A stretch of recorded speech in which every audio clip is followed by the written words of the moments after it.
Hello, friends. Well, we're taking a look today at Ephesians chapter 3, verses 14 through 21. And there are two sections in this section. First, there is Paul's prayer, and then there is a doxology. Now, you might recall the prayer of chapter 1, verse 15. There, Paul prays that God will give his readers a spirit of wisdom and revelation. He prays for the enlightenment of the eyes of the heart. Now, that prayer is brought to its conclusion here in chapter 3, verses 14 through 19. And what is Paul's prayer for his readers? First, that you would be strengthened in your inner being with power through his Spirit, verse 16.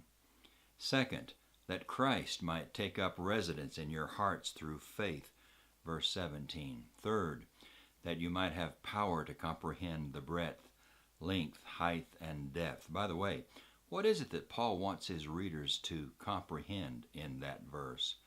It could be the fullness of God. You might want to see Ephesians 1, verse 23.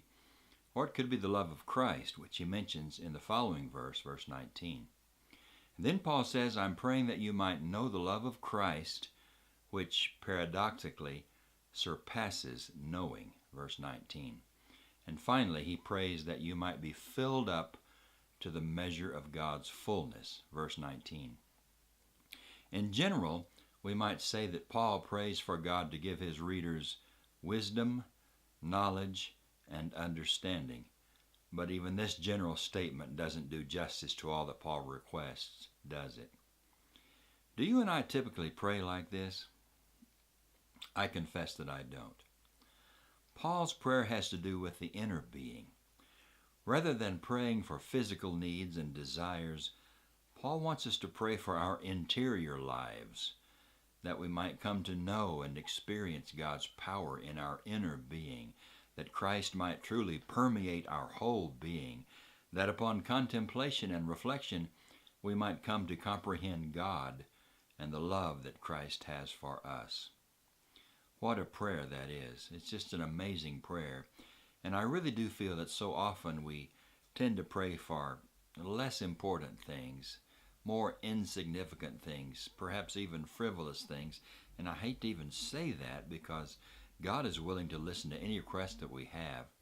But compare what we typically pray for and request of God with what Paul is requesting of God here. It seems that he's really requesting some deep spiritual needs that we all have. And if we had those needs fulfilled according to his prayer, how much better off we'd be. Well, it's a beautiful prayer. After this section, Paul concludes this chapter with a doxology. It's a spontaneous outburst of praise. Has he asked for too much?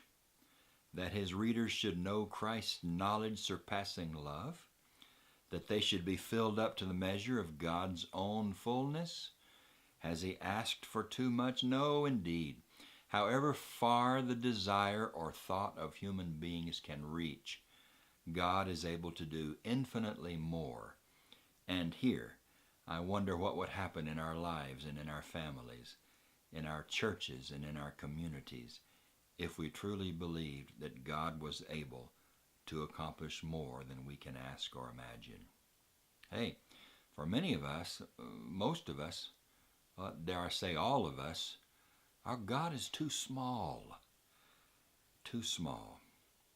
Of course, what is even more amazing is that this unimaginative power is at work within us, according to verse 20. Paul's final wish in this prayer is that God is praised, honored, and glorified in and through Christ and the church, verse 21. And once again, we encounter the exalted nature of the church in Ephesians. Here, Paul writes that the church is the place where God is given honor and glory.